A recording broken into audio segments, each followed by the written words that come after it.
Swayam Prabha. Digital India. Educated India.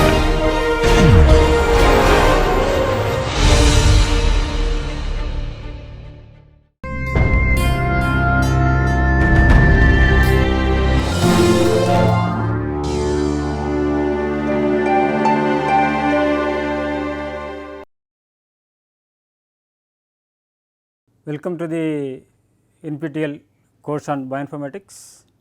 I am Dr. Michael Gromyka from the Department of Biotechnology, IIT Madras. In this lecture, I will provide an overview on bioinformatics, different aspects of bioinformatics and the applications of bioinformatics in different complexities of biological systems. In subsequent lectures, I will describe the details on various aspects. In this course, I mainly follow the books Protein Bioinformatics written by me and published in 2010 by Elsevier Academic Press, and the book by Kren Reimer, Fundamental Concepts of Bioinformatics, published in 2006. For the general concepts of bioinformatics, I will use the Kren and Reimer book, and for the applications on various aspects of proteins such as protein sequence analysis, protein structure analysis, protein structure prediction and protein folding, I use my book on protein bioinformatics. So, what is bioinformatics? If you split into two parts, bio plus informatics. So, applications of the informatics on biological systems. So, I put the bioinformatics in the central part. So, it is a field of science in which biology plays a major role, right, and combined with other applications from different fields of science such as computer science, information technology and others to merge into a single discipline to analyze the biological data using statistical techniques as well as the computer algorithms. So, if you see this diagram, so I put the computer science, the bioinformatics at the middle with all other fields which are linked with bioinformatics. So, if you look into this birth of bioinformatics, in fact, the analysis of biological systems have been carried out for the past several decades using a small scale analysis, and in 1979 Pauline Hugweg coined the word bioinformatics to deal with the applications of the different science in biological systems. So, if we look into the different fields of science, how the different fields contribute to the birth and the development of bioinformatics.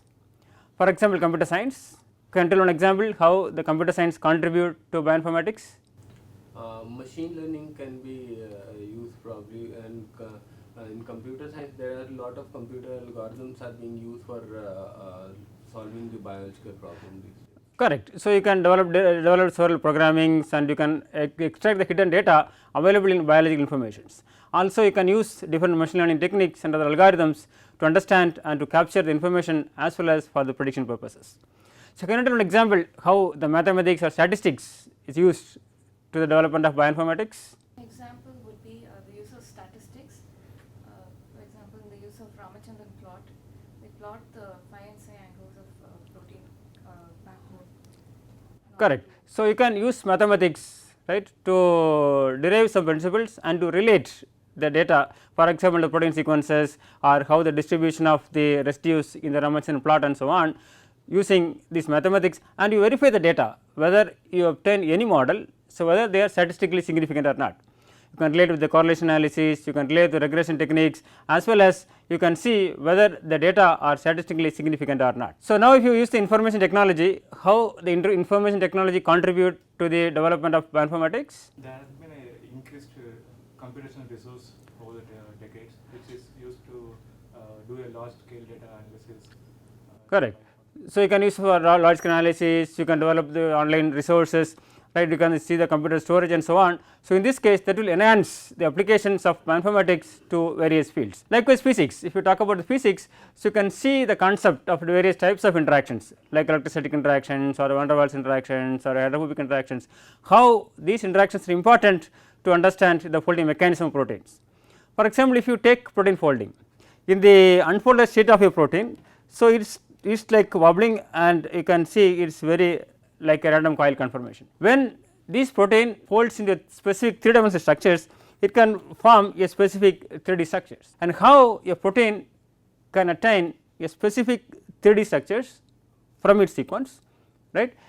This can be explained by various types of interactions like disulfide bonds, electrostatic interactions, van der Waals interactions. So, understand the principles governing the folding state of a protein, it requires the physical concepts. So, we can use physics to understand the mechanism of the folding of any globular proteins. So, we consider all the fields, if you see life science, computing, maths, stat, information technology or physics or chemistry, which one is the major field for the birth of bioinformatics?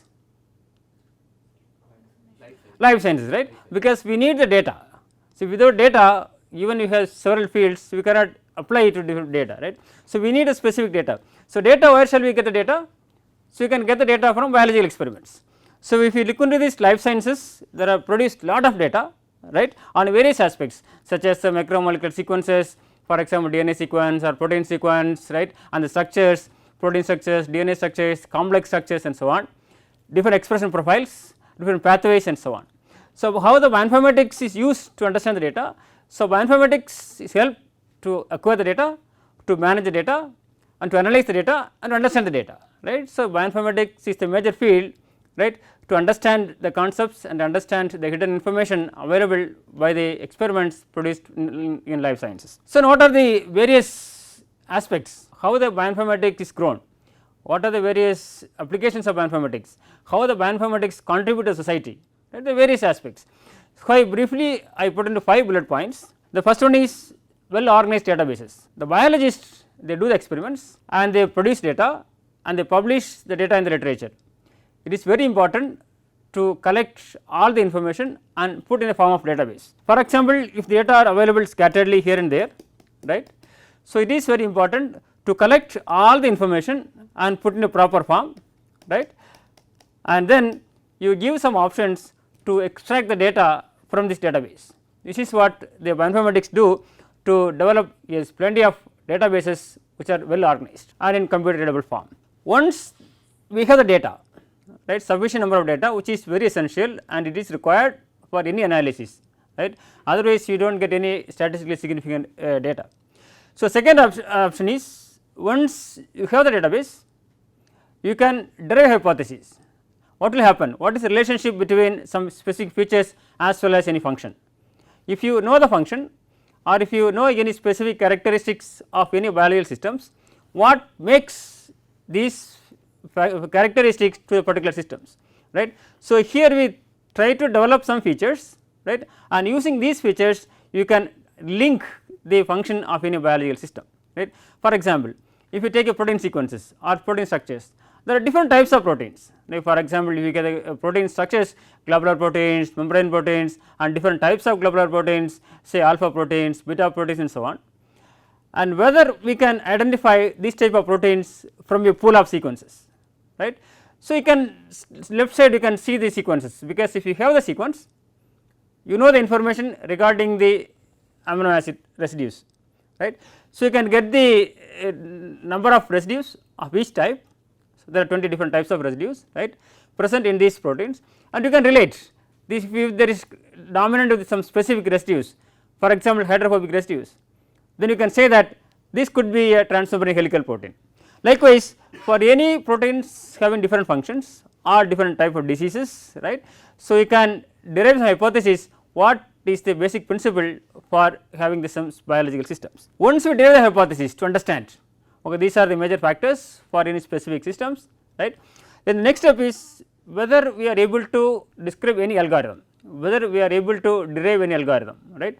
So, if you see the features and if you see the functions and if you have the relationship, so here you have the features this side, here you have the function,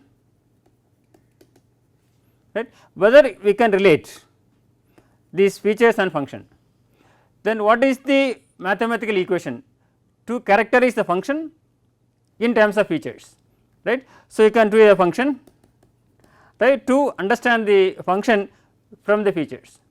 This, when you do this, we can make the algorithm.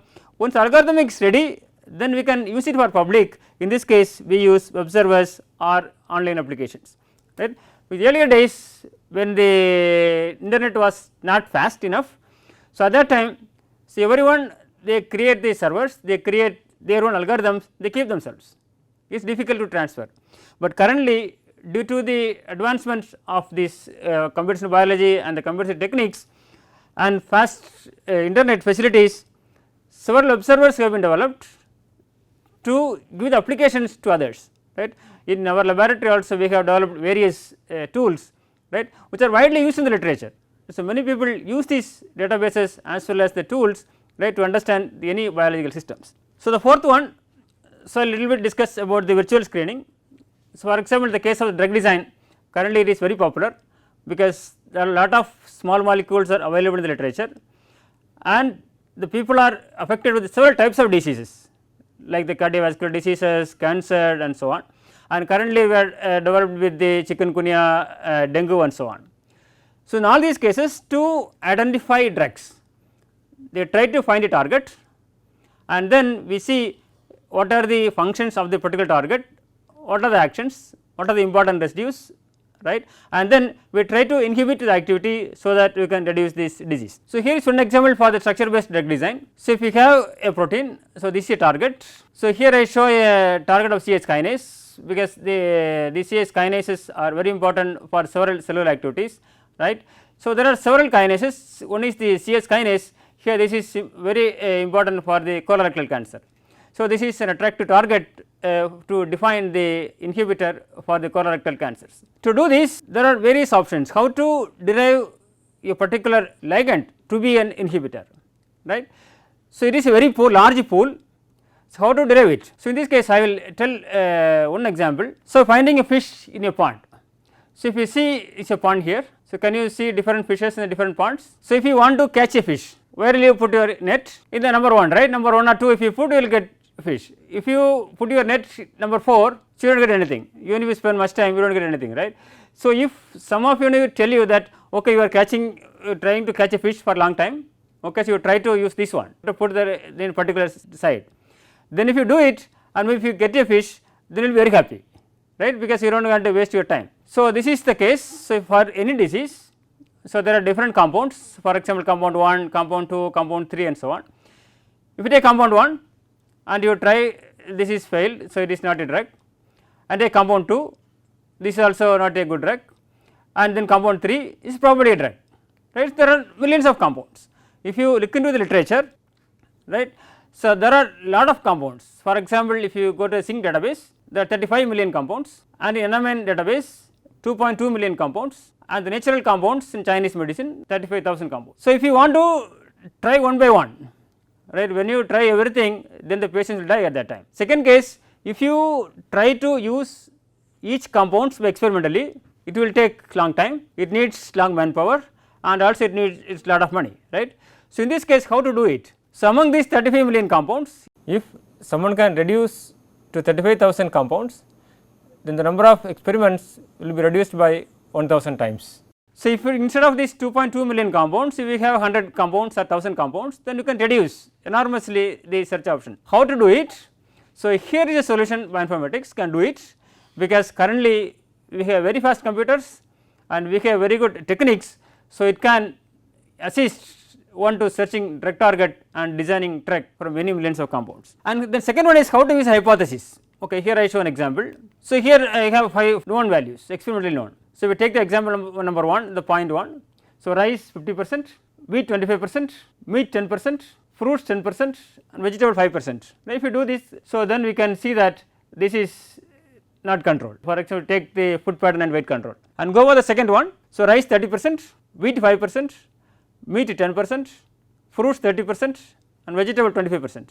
In this case also it is not controlled. And if we go for the third one, rice 25%, wheat 10%, meat 10%, fruits 25% and vegetables 30%. Here is controlled. Likewise, I give 5 examples. So, now I have a test case. Okay, this is a test case.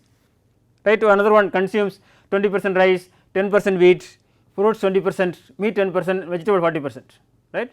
So, now the question is, here is controlled or not? What is the answer? Is controlled, right? It is correct. So, why it is controlled? How do you know this is controlled? Can you tell one example? The fifth one. Vegetables are high. Vegetables high means here also vegetables are 25%, but it is not controlled. But here the vegetables is less. So, we can derive some principles. You can derive some equations using statistics, right? So, show one example, right? We can say that the answer is controlled. You are right. Okay, so you can see the right and wheat is less than 35% and meat is less than 15% and vegetables more than 30%. So, likewise you can derive several equations, right. You can properly study the initial data set, that is experimental data set, and from this experimental data set you can derive some equations, right, some conditions where this will fit and apply these conditions to the new set of data, and then you can see whether that is controlled or not. So, likewise bioinformatics can handle large amount of data and provide possible solutions. Okay, now I will explain a little bit more about the virtual screening of the compounds. Here I show one example how we use the virtual screening to understand the drug design. So, I show an example, here this is the protein, right, this is the CS kinase in protein. But there are different domains. So, you can see one domain left side, that is a domain SH3 domain, SH2 domain, and here this is the tyrosine kinase domain, and the here is a catalytic domain, and here is a phosphorylation site, the tyrosine 416, and this is the loop. The question is, okay, this is very important for the colorectal cancer, it is a target. So, it is important to identify a probable drug target for this particular CS kinase enzyme. So, this is one aspect. Here one side now we have the protein, right. So, we have the target TS kinase, and the other side, so how to design an inhibitor. So, they have the library of Enamel library, we have 2.2 million compounds. Among the 2.2 million compounds, how to choose the probable compounds which can be a lead compound for a drug. So, now if you do it for 2.2 million compounds, it takes long time, it likes lot of money, because each compound cost about 30 to 40,000 rupees, right. So, you have to do they spend time to do for all the 2.2 million compounds. So, how to do that? So, in this case we can derive some methodology. First you see whether the structure is known. If the structure is known, we can use the particular structure, right. If the structure is not known, then we need to model the structure, and then we have to check for the activation sites, where are the activation sites the ligand can bind, and see the pockets which are the binding sites, right. Here is the site. So, now you see 2.2 million compounds, you check the features of all the compounds and make some conditions to fit with this particular pocket, right. Then you can use a molecular weight, you can use a hydrogen bond donor or acceptors, right, various options you take, and then you eliminate the compounds. Finally, you can use virtual screening like docking you can do with these compounds, and finally you derive some compounds. So, in 2004 the Tokyo Institute of Technology, they organized a competition to identify inhibitors for this particular target. We also contributed in that, right. We identified about 120 compounds and they tested 50 compounds among the 120, right, and we showed that 4 compounds showed inhibition and 1 is the probable hit compound. They continued the same in the next year 2015, right. There are about 2000 compounds, right. They found 5 showed inhibition and 2 are hits. So, in the downside floor you can see this figure, I show the how the ligand interact with the protein. You can see the green ones, right. So, the green one shows the ligand and the surrounded ones are the protein side. So, these ligands they have some specific interactions. You can see the hydrogen bonds are the hydrophobic interactions and van der Waals interactions, and they, because of these interactions they tightly bind with the protein and they act as an inhibitor for this particular kinase. In the later classes I will explain about the more details on the structure based drug design. So, till now we discussed few aspects of bioinformatics. So, what are the different aspects we discussed? Databases, the one is well organized databases, bioinformatics contribute to organized databases, right.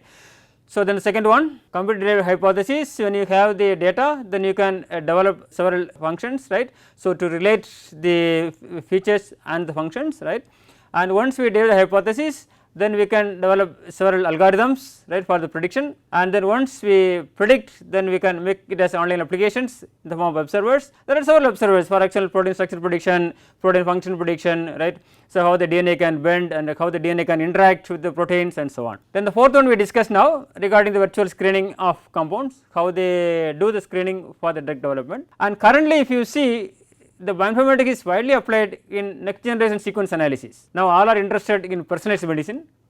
Few years ago it was very expensive to sequence a genome, now it is very cheap to get a sequence, right. So, everyone wants to see their own genome and what are the proteins they have and what are the functions they will do, and to understand what are the probability of having any specific mutation to your protein and so on. So, in this case now currently we have a lot of data, right, from obtained from the next generation sequences, right, for example the Illumina sequencing, right. So, because due to the advancements in the sequencing techniques now there are a lot of data available in the literature. And the question is how to analyze the data. So, how to extract information from these specific sequences, right. So, there are several ways to get the sequences. They have use a short reads and to get the final sequence. For example, if you find some patients which are affected with the cancer, affected with the Parkinson disease and the Alzheimer disease and so on, how the genome or proteome is different from healthy individuals. So, they get the data for the patients, right, and they get the full sequence, and they get the data from the individuals, healthy individuals, and they compare. So, how are the features, what are the variations, what are the mutations, right, whether the mutations are in the protein coding regions or non coding regions, and then they relate how these mutations or these residues are important, where they are involved in different pathways and how they are influencing the different diseases. They try to see the information and then they go with the treatment. For example, if you are affected with cancer or any specific diseases, they are treated. So, they go to the hospital, they get the patient's data as well as they get the information regarding drug and the drug response, and they make a database, we can do it, right. So, from that information you can see that if any specific variations, okay, this specific drug will work. So, if we have this information, then this will be helpful for the personalized medicine for different diseases. Likewise, bioinformatics plays a major role on different aspects in human health as well as for medicine.